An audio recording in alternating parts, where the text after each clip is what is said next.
I'm Troy Kirby with a quick look at the 2022 Washington State legislative session. The Senate Housing and Local Government Committee heard public testimony on Senate Bill 5818, which would promote housing construction by amending the state's Growth Management Act.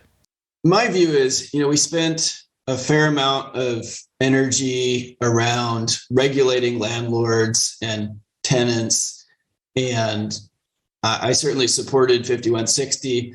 I think it's not a secret that I get nervous about the question of how far we go there in terms of regulations.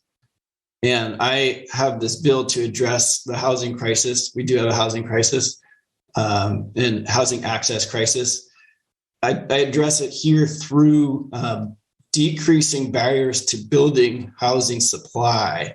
And we do believe that this bill is building on and enhancing the work that the legislature has done on permit reform and reducing the barriers to more affordable and diverse housing stock throughout Washington. I think we're all aware that we've got a housing crisis, and we're aware that there are many items that are beyond the control of government to be able to affect things like labor costs and availability, materials costs, and others.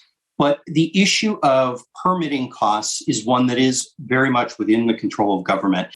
Those permit delays or those delays on construction, while still providing protection for our communities and moving forward with what we've decided we want to plan for. There's many times appeals just delay projects. We have a housing crisis and we're trying to address that. With all of that said, we do have concerns with Section 6 and we're working on those to remove that. And also we're working closely with AWC and other proponents on perfecting some of the detailed language to make sure that a housing element can be appealed and threading a needle on what types of non-project actions can to facilitate housing. With that support, we want to share our concern about one aspect of the bill involving modifications to rule-based categorical exemptions to SEPA. As worded, it appears WashDOT would lose the ability to review many development proposals proactively in the early stages, limiting our ability to assess multimodal impacts to the state transportation system. The Senate Business, Financial Services, and Trade Committee heard public testimony on Senate Bill 5541, which would exempt newspapers from the business and occupation tax. Mentioned in their analysis that we are on the right track by lowering the B&O rate down to 0.35 from 0.48, but they were also very blunt in saying there's still been hundreds of newspapers that have, or a lot of newspapers have closed, even though we had reduced the rate. And if we were serious about helping the industry, we would have to consider if we could be more aggressive than what we had already done. It's a changing world. I think it's what's going on, and it's hard to, it's very thin paper now down here in Vancouver.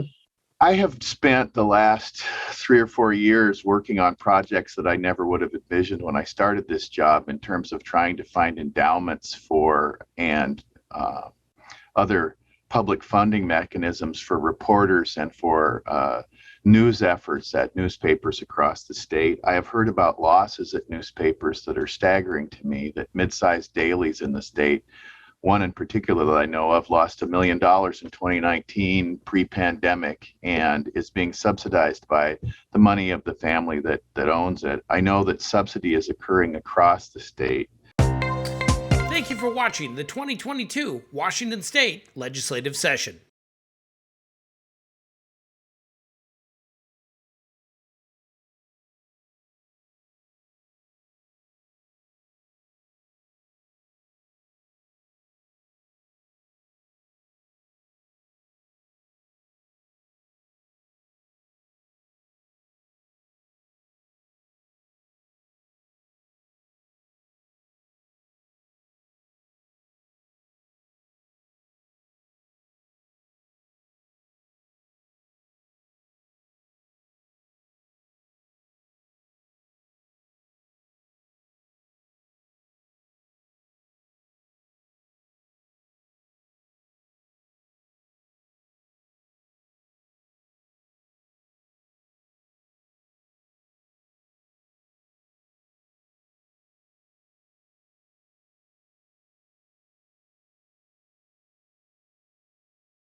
The Senate Business, Financial Services, and Trade Committee heard public testimony on Senate Bill 5541, which would exempt newspapers from the business and occupation tax.